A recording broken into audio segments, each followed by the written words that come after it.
Behind the Shades.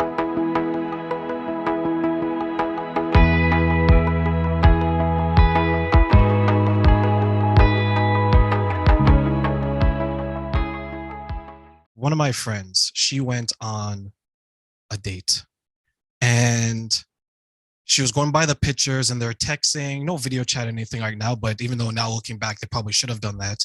And when she got there, the person was totally different than their pictures. I'm talking different looks, different skin color, everything. And she pulls up the phone and she's like, who's this? She's like, who's this? Right? And it was, and the person was like, oh, that's my roommate. And she was like, okay, where's he? Right? And Hard Alec, I guess. I was very nice to the person who did that to me, but it was the very same thing. I mean, it was a different complexion, a totally different body style. Obviously, I thought they were going to be physically fit. They were not. And I think I'm not a mean person, but you can't start anything off on a lie because I just don't think that sets a good standard and tone. If you can't be 100% good with who you are, then how can you expect anybody else to be? And it's misleading and it's dangerous. And so, because I just think it's very not nice to do that. That's always found. And you're absolutely right. Like for me, first impressions are like really a big deal, right? And if you're starting off with a lie or you're starting off with lies, then you're setting yourself up for failure. Like I know some men who they lie about their age, they lie about their height, they lie about their work. Like they would always add, for example, let's say they work as a barista at Starbucks, right? Starbucks, we love you. We're not picking on you as a company. You're just the example today, right? Even if they're like a caretaker, they'll say that I'm a logistics manager. Like they'll add manager to everything, right? So it sounds like they're a big deal. I remember one of my friends, he shared that he's a young investor that has hedge fund clients and he's a manager where he works, right? This person, he has some investments for himself. He's not this big shot that he paints himself out to be, right? But I can just imagine like on the female side, they're probably hearing this like, oh, he's a young investor. He deals with these big clients who are millionaires, right? He's a somebody. So I can understand like the attraction and the selling point. Have you ever experienced where someone was like maybe just over the top with it and you're like, wow, this is a recipe for disaster when it comes to how they're presenting themselves in the beginning? Yeah, I actually met someone who was in like the UFC arena that was well off and stuff, but that's when I knew that it came down to more than just looks. Sometimes you have to walk away if there's like if they know they're struggling with an addiction or with a demon of some sort. You just have to know yourself and know if you're willing to walk that road with somebody, because it doesn't make them a bad person, but it definitely makes you think, do I want to do that? Do I want to walk that through with them? I mean, people are flawed people. It doesn't matter like how much money you make or how big your house is if the inside of you is hurting, you know what I mean? So yeah, sometimes you just, it can be as simple as they look like a good fit and you have to be true to your own boundaries at that extent, and not get blinded by, something that's perceived as, oh, they have money, or, oh, they have status, or I don't know. That comes down to probably personal preference. I mean, some people might want that money and status, but I really am looking for someone's heart. And so like how their heart is the most important to me. I mean, yes, they have to be also financially savvy. I don't want them to be too much off the mark of me. I want them to still harness some qualities of, loyalty and things like that. So What's something that you learned about yourself as you progressed and understood the dating scene and tried to navigate your life after the divorce? So after the divorce, I kept watching these videos that kept talking about self-care. And I kept thinking, I don't think a bubble bath is going to fix me. You know what I mean? I kept praying. I thought, well, explain what self-care is. And one day it dawned on me, it's actually being able and capable of setting boundaries and loving yourself in a way of knowing that you're worthy of waiting, and not trying to make someone fit your mold, and like that it will come organically and, yeah, just, yeah.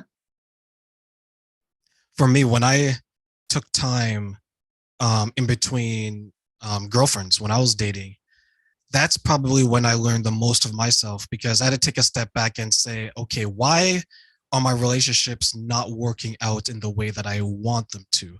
And I always believe that when something ends, there's a responsibility and an accountability for both people involved.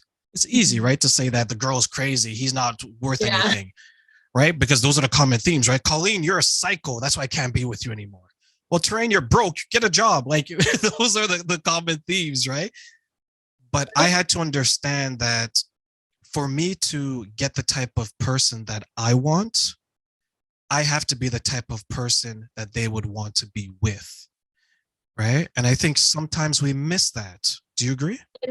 So when you were talking about earlier, like, what do you have to offer? Like, a lot of people say that, and then they start naming off all those materialistic things, the job, the money, the car, the whatever.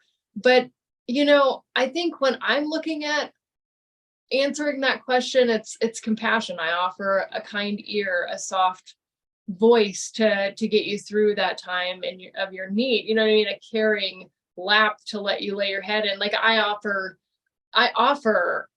a career and a side business of writing novels and this other, like, stable part, yes, but I wish we could get back to offering those other, like, beautiful things. Like, I can offer you a good cooked meal, and it's not terrible for me to say that, because I love to be in my feminine and I love to dote on my loved ones with food, so to me, I offer being feminine and those other aspects other than just being like money. You know what I mean? I can offer you being a boss girl. Yeah, I could, but like I can also rub your shoulders and probably, you know what I mean? Like, you're gonna rub mine at some point too. But you know what I mean? Like, it's not just a one-sided thing, but I wish we could get back to offering more than just, oh, I can give you 50% of the bills. Yes, I can do that, but I also have so much more I need to get in return, as well. But yeah, I wish dating went back to kind of that environment. I think I just am the wrong era. Dating in I the was wrong just era. about to say that. I think we're born in the wrong era. If we were born, let's say like 30 years ago, 40 Yeah. years ago, we would have been okay. Who do I want? I want you. I want you. I want you. Okay. Then you're going to narrow it down. Right now, it's like there's like 1,000 people, and we're like, I don't want any of you guys, right? Right.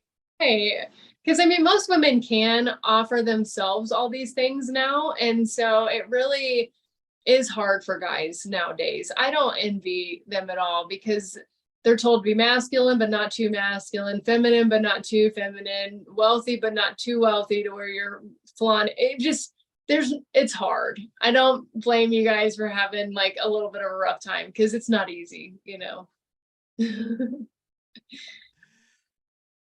So looking back at the person that you were and the person that you are now, are you surprised at your journey of how far you've come? Yeah, just because I feel like I'm really being true to myself, and instead of worrying too much about the dating scene, since I have all this free time, I'm worrying about my endeavors and the legacy I get to leave. And so right now I'm kind of harnessing that energy in a different light, because I know I can't keep focusing on it. I did all those terrible first dates on the app for a little bit, and it was just like overrated. So now, because I want it to be organic, I just have to put it on the back burner and go about my life. And so I'm so proud of myself, because I met my kids' father and my ex-husband so young. I never was independent. I was never on my own. So the fact that it's a big 2-bedroom apartment, but the fact that I'm in a 2-bedroom apartment doesn't bother me, because it's mine and I pay for it and I've earned it. and I work hard. And to live in the Denver area to pay my own bills is a true accomplishment. I don't live on nobody. I don't, ask nothing of anybody. So yeah, to me, that is a huge, huge, huge thing I would have never known I could have done.